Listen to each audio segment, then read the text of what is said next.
بسم اللہ الرحمن الرحیم۔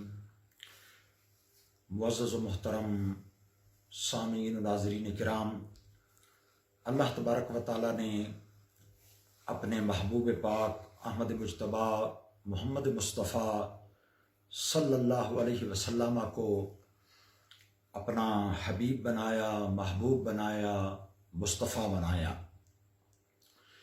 جس طرح سرکار دو عالم صلی اللہ علیہ وسلم اللہ تعالیٰ کے محبوب ہیں، اللہ تعالیٰ کے پسندیدہ ہیں، اسی طرح اللہ تبارک و تعالیٰ نے اپنے حبیب پاک صلی اللہ علیہ وسلم کو جو امت عطا فرمائی، وہ امت بھی محبوب اور وسط عطا فرمائی۔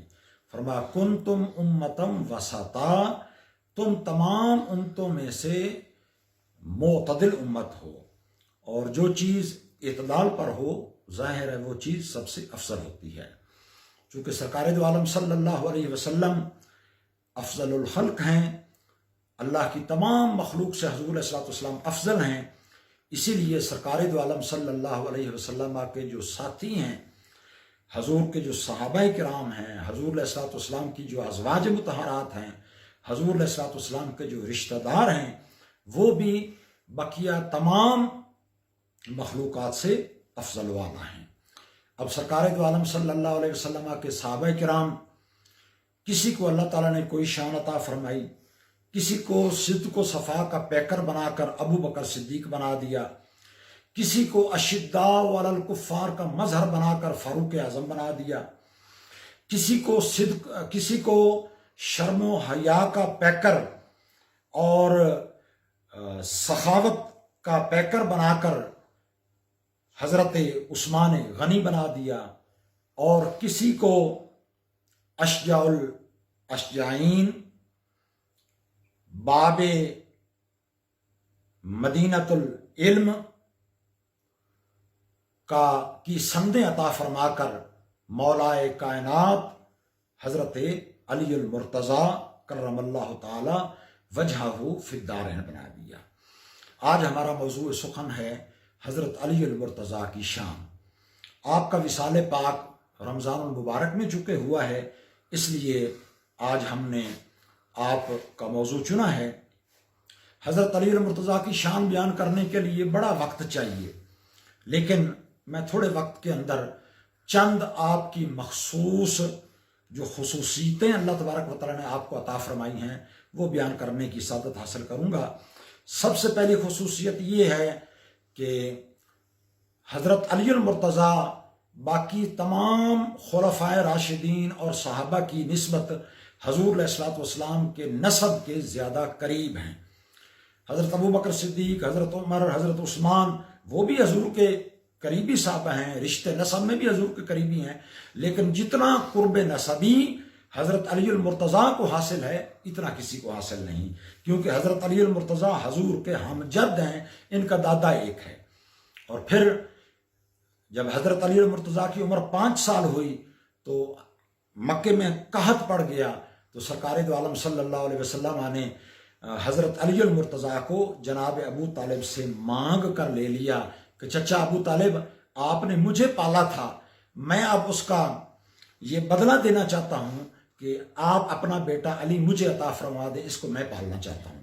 تو حضرت علی المرتضیٰ سرکار دو عالم صلی اللہ علیہ وسلم کی گود میں پلے ہیں۔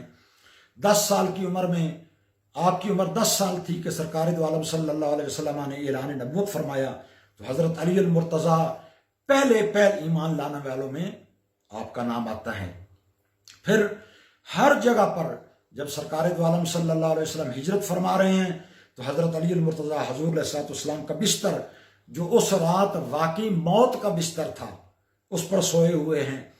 جنگ بدر میں اگر دیکھیں تو سب سے پہلے عتبہ، شیبہ اور ولید کے مقابلے میں جو نکلے ہیں تو حضرت امیر حمزہ ہیں، حضرت علی المرتضیٰ ہیں، اور حضرت علی المرتضیٰ کے چچا زاد بھائی حضرت عبیدہ بن حارث بن عبد المطلب ہیں۔ اسی طرح غزوہ کوئی لڑائی ہو، غزوہ احد ہو، تو ہر لڑائی میں حضرت علی المرتضیٰ نے شجاعت کے جوہر دکھائے ہیں۔ بالخصوص غزوہ خندق میں عرب کا ایک مشہور سپہ سالار جو کہ सैकड़ों आदमियों के बराबर समझा जाता था, अमर इब्न अब्द वुद, वो अपने घोड़े को भगाकर खंदक उबूर करके जब आता है और बुलाता है कि कौन है मुसलमान जिसको जन्नत की तलब है, आए मेरे मुकाबले में, तो मुसलमान कोई उठने की जुर्रत नहीं करता। लेकिन हजरत अली मुर्तज़ा नौजवानी की उम्र में, 30 साल उम्र भी नहीं है आपकी, आप खड़े होते हैं। हजूर फरमाते हैं अली बैठ जाओ, वो बहुत बड़ा शाह सवार है, बैठ जाओ। हजरत अली बैठ जाते हैं। वो दोबारा मुबारिज़ तलब करता है, हजरत अली फिर खड़े हो जाते हैं। हजूर फरमाते हैं अली अमर इब्न अब्द वुद है, बैठ जाओ। हजरत अली बैठ जाते हैं। तीसरी दफ़ा जब वो फिर मुबारिज़ तलब करता है तो हजरत अली मुर्तज़ा खड़े हो जाते हैं। हजूर फरमाते हैं अली देखते नहीं हो अमर इब्न अब्द वुद है? तो आप फरमाते हैं या रसूलल्लाह क्या हुआ, अमर इब्न वुद है, मैं भी तो हैदर कर्रार हूँ। तो हजरत अली मुर्तज़ा दुआएं देते हैं, अपने हाथ से हजरत अली मुर्तज़ा के सर पर पगड़ी बांधते हैं और फिर दुआएं देकर रुखसत करते हैं। तो ज़माना क्या देखता है कि वो शाह सवार कि जिसके मुकाबले की किसी में ताब ना थी, जब जुल्फ़कार हैदरी के सामने आता है तो एक ही ज़रब में उसके 2 टुकड़े हो जाते हैं।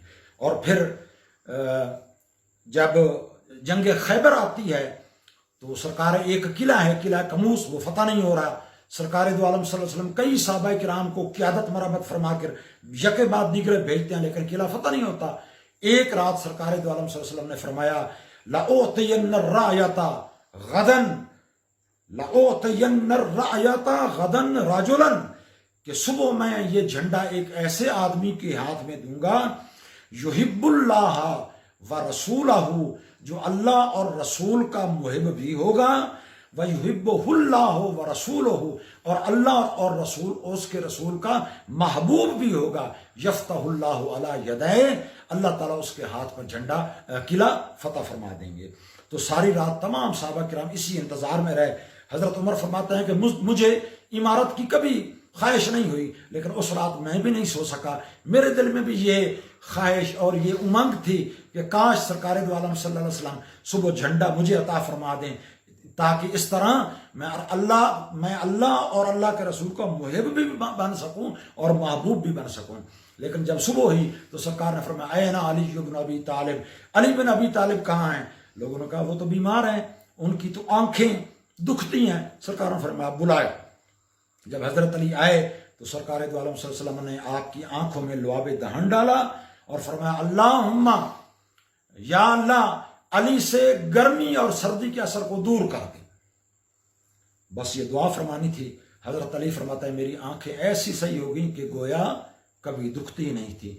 तो वो मरहब कि जिसकी बहादुरी के डंके बजते थे, जब हजरत अली मुर्तज़ा के मुकाबले में आता है तो हजरत अली मुर्तज़ा की एक ही वार में वो भी 2 टुकड़े होकर जमीन पर गिर पड़ता है। अलगरज इल्म का मैदान हो तो सरकार फरमाते हैं आना मदीनतुल इल्म व अलीयुम बाबुहा, कि मैं इल्म का शहर हूँ।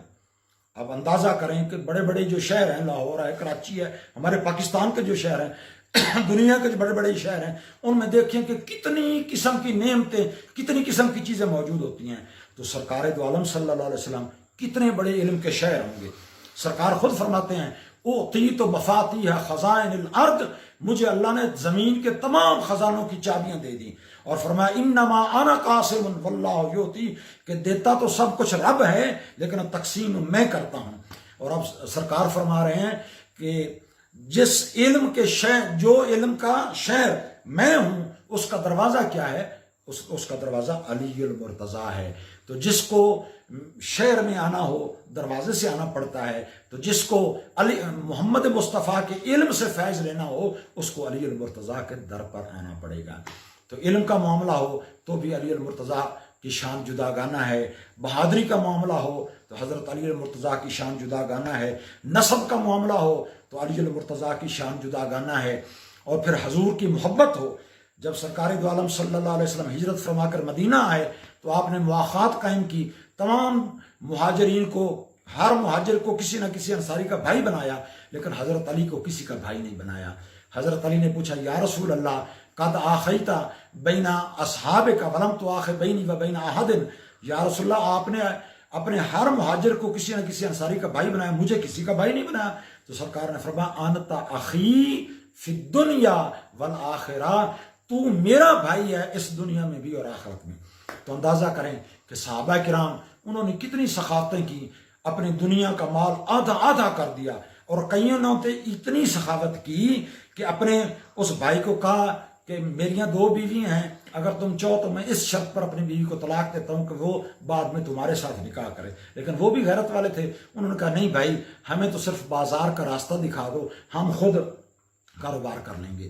تو جب صحابہ کرام نے اتنا ایثار کیا اپنے بھائیوں کے ساتھ، اتنی سخاوت کی، تو سرکار دو عالم صلی اللہ علیہ وسلم جو سخیوں کے سخی ہیں، اندازہ کریں کہ انہوں نے اپنے کمالات نبوت میں سے اپنے بھائی حضرت علی المرتضیٰ کو کیا کچھ نہیں عطا فرمایا ہوگا۔ تو دعا ہے کہ اللہ تبارک و تعالی تمام صحابہ کرام کی محبت ہمیں دل میں رکھ کے زندہ رہنے اور مرنے کی توفیق عطا فرمائے۔ وما علینا الا البلاغ المبین۔